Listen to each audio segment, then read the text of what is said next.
will allow them to come back into the land to rebuild the temple. But remember, they're back in the land, but their hearts are still far from the Lord. Now, how many of you know of anybody, maybe you're the person, that yes, you do go to church every week? Temple. Yes, you do flip pancakes for the Knights of Columbus. Yes, you do teach CCD. Yes, you do help on the building committee. And you're there. But your heart is in exile.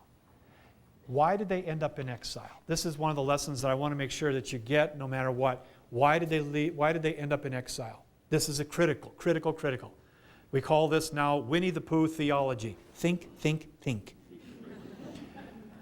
Jeremiah 34 says the reason.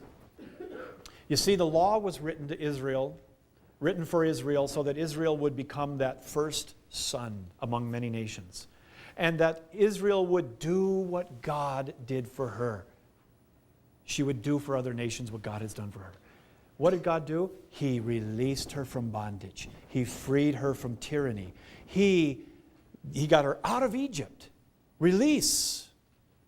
That's what they're supposed to be doing to other people now. So there were two major feasts or two major times of the calendar that are so important called the Jubilee. One is the Jubilee. Every 50 years, you are to release slaves, give back property, forgive debt, release. Why? God has released you, Israel. God has forgiven you, Israel. God has been patient with you, Israel. Now do that to the other people. As my son, be to the world what I am to you. If I were to give a synopsis of this whole story from God's perspective, it would be, you, my sons and daughters, do to others what I have done for you. Israel failed in the Jubilee. And every 7 years, they were supposed to do this with each other within the family. They failed. Oh, they released, but then they took it right back. And Jeremiah says, as a result of this, you will be brought into exile. You see, the failure to release, the failure to forgive will end you in exile. In exile. And that's what happens with Israel.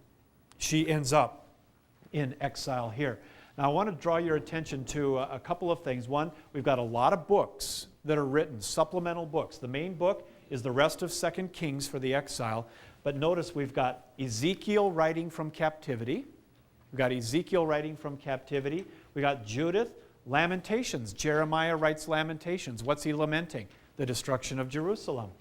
We have Baruch, Zephaniah, Jeremiah, Habakkuk, of course, Daniel. All of these books take place during this period.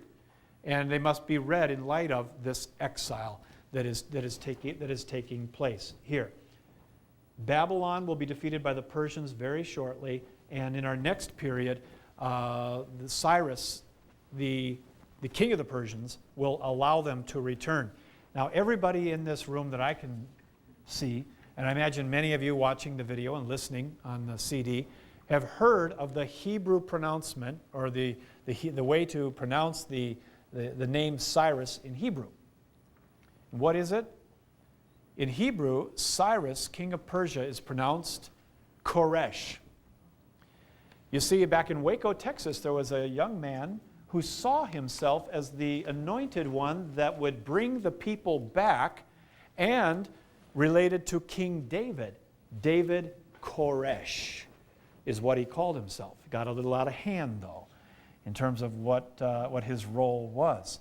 But in our next period, we will see the return and the Maccabean revolt in our next period.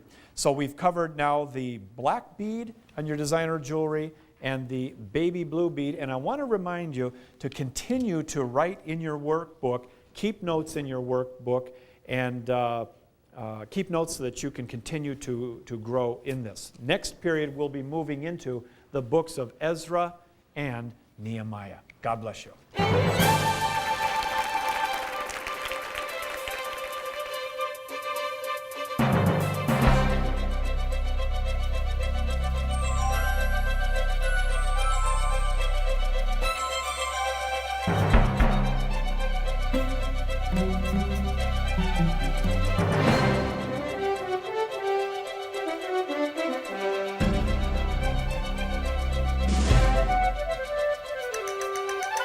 you.